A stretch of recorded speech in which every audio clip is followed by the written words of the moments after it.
दृश्यमं स्वजनं कृष्ण। बचपन से जवानी, जवानी से बुढ़ापा, बुढ़ापे से मृत्यु, सब प्रभु के द्वारा रचित है। ये देख रहे हो, प्रभु के द्वारा कठपुतलियां नचाई जा रही हैं। जो नाच रहे वो आप हैं, तो घमंड किस बात का। नमस्ते पेंसिया, मैं बिल्कुल ठीक हूँ। आप सभी कैसे हो? तो अब समय तो आप देख ही रहे हो, समय हो रहा है 10:30 और हम अभी लाइब्रेरी से आए थे। तो लाइब्रेरी के बाहर इस्कॉन वाले हैं, उन्होंने भगवत गीता का प्रचार प्रसार कर रहे थे। और आज भगवत गीता जयंती भी है। आप सभी को भगवत गीता जयंती की हार्दिक शुभकामनाएं। तो मैं इसी मौके पे, जयंती के मौके पे, मैंने खरीदी है श्रीमद् भगवत गीता, जो कि अभी बिल्कुल पैक्ड है। तो हम इसकी करेंगे अनबॉक्सिंग। मुझे भगवत गीता काफ़ी ज़्यादा पसंद है, मतलब पढ़ने में, और इसका ज्ञान तो मतलब प्रभु के मुख से निकली हुई हर एक वचन, मतलब एक बार को हो सकता है कि किसी लेखक ने लिखा हो वो गलत हो सकता है, लेकिन ये नहीं गलत हो सकते, क्योंकि ये प्रभु की जुबान से बोली गई है। तो चलो करते हैं अनबॉक्सिंग। आइए देखते हैं कि अंदर क्या है। आइए। तो ये देखिए, ये है भगवत गीता यथास्वरूप, और मेरे पास ये है भगवत गीता, श्रीमद् भगवत गीता, जो कि गोरखपुर ये पब्लिकेशन है। और मेरे पास सुख सागर ये है, तो ये मैंने काफ़ी पढ़ी है। और अब हम इसमें से थोड़ा सा ज्ञान आपको प्रोवाइड कराएंगे, कुछ मिलेगा। तो मुझे तो गीता का जो ज्ञान है वो बहुत बहुत ही ज़्यादा पसंद है, क्योंकि ये हमारे श्री कृष्ण, हमारे प्रभु, हमारे यशोदा पुत्र, जिन्होंने ये अपने मुखार बिंदु थे इसका वर्णन किया है। हुआ क्या था, जब अर्जुन और कृष्ण जब युद्ध स्थल पे पहुंचे, तो अर्जुन ने कहा कि हे माधव, मुझे आप हमारे रथ को थोड़ा सा आगे और ले जाइए। तो माधव ने अपना रथ दोनों सेनाओं के बीच में जाके खड़ा कर दिया। तो जब अर्जुन ने देखा, तो चारों ओर देख के उनका मतलब दिमाग खराब हो गया। तो उन्होंने अपना गांडीव उनके हाथ से छूट गया। तो उन्होंने कहा, हे माधव, क्या मैं अपनों से ही लड़ूंगा? उनका मतलब मोह भंग हो गया। देखिए, इंसान जीता किस लिए? वो आजकल क्या सोचते हैं कि हमारा घर है, मतलब जायदाद है, उसको ही सोच के। तो इनसे क्या हुआ, अर्जुन का इतना मोह भंग हो गया कि उन्होंने सोचा कि मैं इस जायदाद के लिए, इतने मतलब राज्य के लिए, क्या मुझे अपनों से युद्ध करना पड़ेगा और अपनों का ही वध करना पड़ेगा। तो तब श्री कृष्ण ने ये 40 मिनट के अंतर्गत पूरी भगवत गीता श्लोक जो थे वो अर्जुन को सुनाए थे। आपने सुना होगा, जब महाभारत आया करता था टीवी सीरियल्स पे, डीटीएच पे आया करता था, तो उसमें आता था, सबसे पहले आता, मैं समय हूँ।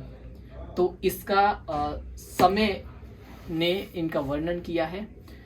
तो चलो पहले मैं आपको एक श्लोक सुनाऊंगा इसमें। अभी जब आप देखोगे, ये देखिए, आप इधर आइए, ये देखिए, ये है प्रथम अध्याय, कुरुक्षेत्र के युद्ध स्थल में सैन्य निरीक्षण।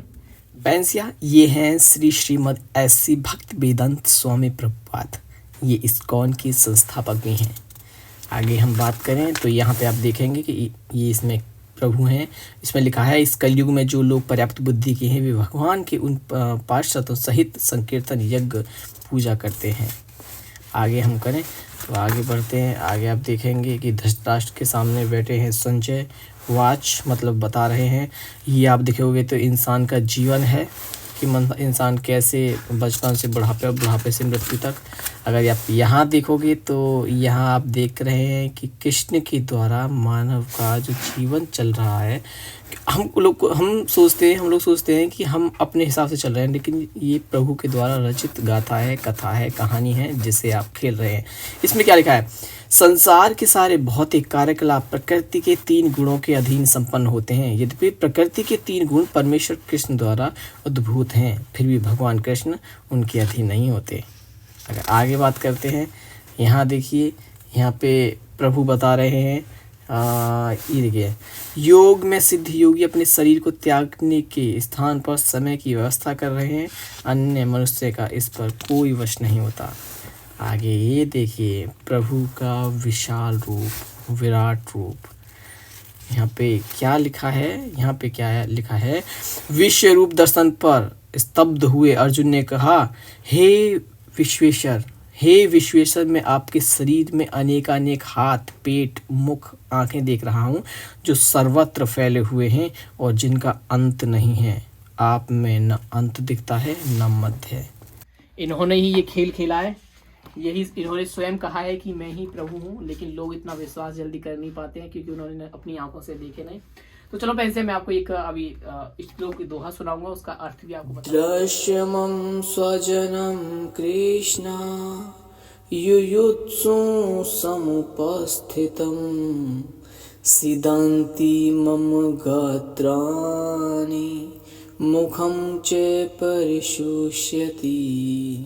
अर्थात अर्जुन ने कहा, हे कृष्ण, इस प्रकार युद्ध की इच्छा रखने वाले अपने मित्रों तथा संबंधियों को अपने समक्ष उपस्थित देखकर मेरे शरीर के अंग कांप रहे हैं और मेरा मुख सूखा जा रहा है।